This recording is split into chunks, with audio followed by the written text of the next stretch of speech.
The late spring and summer of 1940 was an uncertain time for Britain. Their armies in France had been beaten and forced back to their home shore, leaving behind artillery guns, tanks, trucks, machine guns, 11,014 dead and 41,338 missing or captured. In the air, the RAF were fighting a desperate but determined defensive battle against the Luftwaffe. But with Europe, from eastern Poland to western France under Axis control, invasion looked likely, if not inevitable. The idea of a German invasion of Britain has long only been seen in the world of fiction, from the wartime propaganda of Went the Day Well to modern-day dramas like SSGB. But in late 1940, rumours were rife that invasions had indeed been fought off, with several places along the south and east coast claiming to have been the site. In East Anglia, this honour would fall to the small coastal hamlet of Shingle Street, Suffolk. At the outbreak of the Second World War, Shingle Street had changed little from when it was first founded. It was a small, quiet fishing community that also aided as pilots for the ships entering the River Ore. But all of this would change on the 22nd of June 1940, when, similar to many small communities around the country, the Ministry of War had all civilians evacuated and the land handed over to the military for war use and defence. 127,000 people would be forced to leave their homes in East Anglia alone. Houses and other buildings would be knocked down, pillboxes and defences would be built, and beaches would be mined. The evacuation of Shingle Street itself would be a chaotic one, with residents only given 3-day notice to clear their belongings and get out. And with only one lorry given to aid them in this, many people ended up leaving their larger belongings behind, only to have them looted by soldiers or by local residents who'd snuck back after dark before the place was fully secured. It is here that the story of Shingle Street would come. It is said that in late August 1940, people were awoken in the early hours of the morning to sporadic gunfire and a blazing orange light all along the coast. The morning light revealed thousands of badly burnt bodies of German soldiers that had washed up along Shingle Street's beach as well as neighbouring beaches. The bodies were quickly taken away by authorities and disposed of. The country had been saved by a mixture of determined defence and the Petroleum Warfare Department, with all government files on this incident being sealed under the Official Secrets Act until 2021, there was clearly something to hide. Although some stories from locals did leak to the papers, and would soon spread across Europe and to America for a time. So what had happened here? A commando-style raid by German forces, or the first step in a full-on invasion? The idea of a potential German invasion being held off gained some credence in September 1940, when across the south coast of England the church bells, which were the signal for an invasion, rang. Regular forces and local defence volunteers, soon to be renamed the Home Guard, spent an uneasy night in their positions, armed and waiting for an enemy that never came. Even then, stories still persisted for weeks that up to 80,000 Germans had been killed when their ships were sunk in the Channel. In some ways, it's no surprise. Talk of covered-up military operations are rife on this coast. Just to the north lays Orford Ness, an area that had been used for secret military tests since the First World War, as we will cover later, and in 1935 would become the site for the first Air Ministry radar station in the country. By the time the war broke out, the radar had been moved south to Bordsey Manor, that now served not only as this radar station, but also the operational chain home for the area, and is believed to be the target for this phantom commando raid. Of course, as many conspiracies like this tend to do, it wasn't long until the original story was being accused of being a cover-up for sometimes a failed chemical weapons test or a friendly fire incident that killed a number of British troops. Much as the idea of the invasion, there is no evidence for such an incident. Despite this, there has been several people in the past who claim to be involved with the clear-up after this potential invasion, but it must be noted that when researchers went looking for them to do face-to-face meetings, no one was ever to be found. The following story took place in August 1940. I was a volunteer with the LDV, before it was renamed to the Home Guard, and was one of 30 men serving under the First World War officer named Sir Basil Eddis. After drilling without weapons for some 3 months, we were issued with 303 rifles and 4 clips of 303 ammunition clips holding 5 rounds each. Shortly afterwards, a red alert was declared along the East Suffolk coast, and we were dug in behind a long brick wall facing the Aldborough marshes and had knocked out firing slits every few feet. It was a clear dark evening, around 9 p.m, when the heavens appeared to open to the south of Orford Lighthouse. In the Shingle Street area, we heard tremendous gunfire and explosions, and then a red glow filled the night sky. Sporadic gunfire and the red glow lasted for several hours. Word came down that a German landing had taken place. This was later confirmed by eyewitness accounts, and the frightening story was a shoreline littered with burnt bodies. It appeared that this landing had been expected and we had been laying in wait.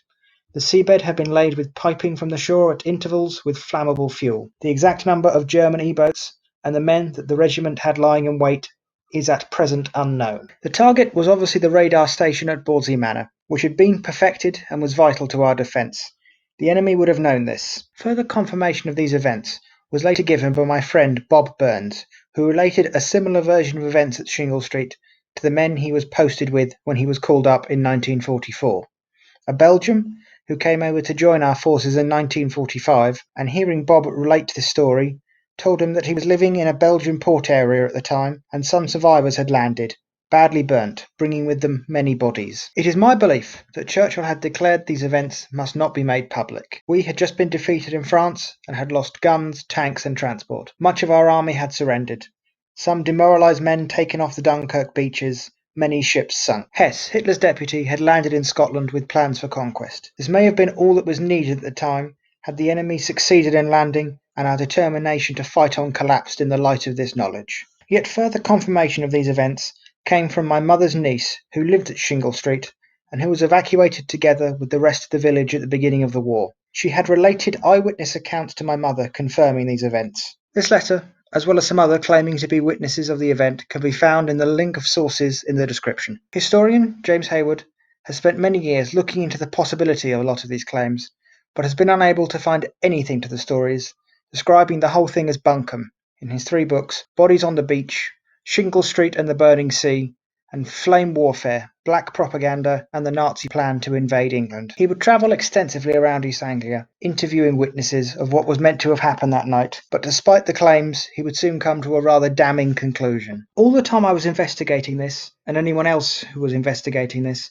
no eyewitnesses ever came forward. There was plenty of people who said my father or grandfather or someone I knew saw it all, but not a single eyewitness account. On the contrary, those he found who had been stationed in the area were the first to tell him how quiet his posting was. Tom Abram, a private in the Liverpool Scottish stationed at East Lane, some 5 miles south of Shingle Street, told him there was a profound lack of action. In June and later on, we had to stand to from sunset till dawn, with orders to hold on at all costs. Although there were constant warnings about imminent invasion, the only German we saw was a dead airman who was fished out of the sea and carried back to camp on a hurdle. And although this device to set the sea ablaze and stop invaders did exist, and was tested in the early stages of the war, all these tests took place on the south coast of England, hundreds of miles away from the Suffolk coast. Although, through a twist of fate, the inspiration for these fire defences had originated in Suffolk, but during the First World War, just 11 miles from Shingle Street.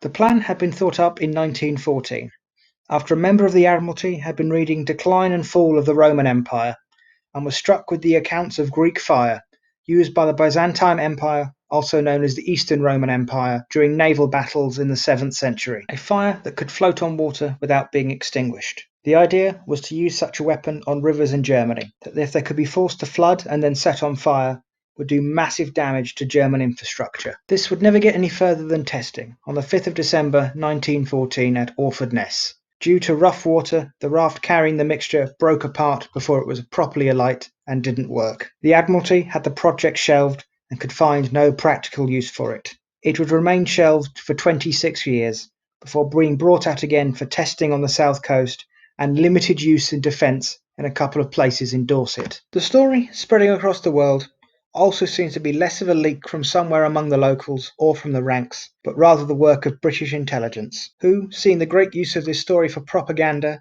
by means to help keep up morale at home among the occupied citizens of Europe, to put the fear of God into the average German soldier of what might happen to him if he's sent to try again, and possibly the most important, to show the Americans that Britain was still in this war, and to encourage them to keep giving the amounts of Lend-Lease supplies they were sending. The first casualty of war is most certainly truth, with the spreading of this story and rumours being Britain's first real propaganda victory of the war. Britain's chief press censor later admitted, in the whole course of the war, there was no story which gave me so much trouble as this one of the attempted German invasion. Flaming oil on the water and 30,000 burnt Germans. As the war went on, Shingle Street would find itself once again at the centre of wartime rumours.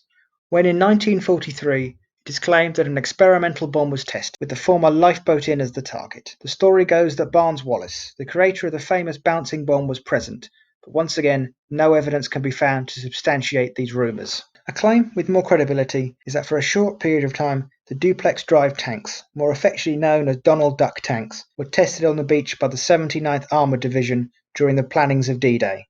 Although the Shingle beach here wasn't like anything they would face in Normandy, it was very similar to the beach that tanks had struggled with at Dieppe in 1942. As the war in Europe came to a close, many locals looked forward to returning to their homes, with the hamlet placed on the list for priority mine clearance in 1944. But a quick return home was not to be. After years of neglect and military use, Shingle Street was uninhabitable, even having many of the timbers from its houses and buildings stolen by service members from Bawdsey Manor for their VE Day bonfire. By 1948, the former little fishing hamlet was described as such, blown to pieces. Nothing is left but large deep ponds between the houses and the sea to show where the river once ran. By the late 1940s, a few of the hamlet's original residents had started to move back to try and rebuild their homes and lives, but many didn't bother, settling in nearby towns and villages and starting again. The little fishing hamlet would never be the same. Over the next few decades, as these people slowly rebuilt their lives, the invasion rumours would gently bubble away under the surface before gaining steam again. In the early 90s, the story would explode again into the national press, partly due to the also provedly false Hitler diaries that had renewed the interest in hidden histories, and the public and media outcry about this failed invasion would soon also reach Parliament, leading to the files detailing the evacuation of the civil population from the village of Shingle Street in East Suffolk, originally set to be made public in 2021, being opened earlier in 1992 to prove or disprove this theory, and revealed nothing of great interest, only that the military had taken over the hamlet and laid mines on the beach. A year later, in 1993, the surrounding area would be sold to the National Trust.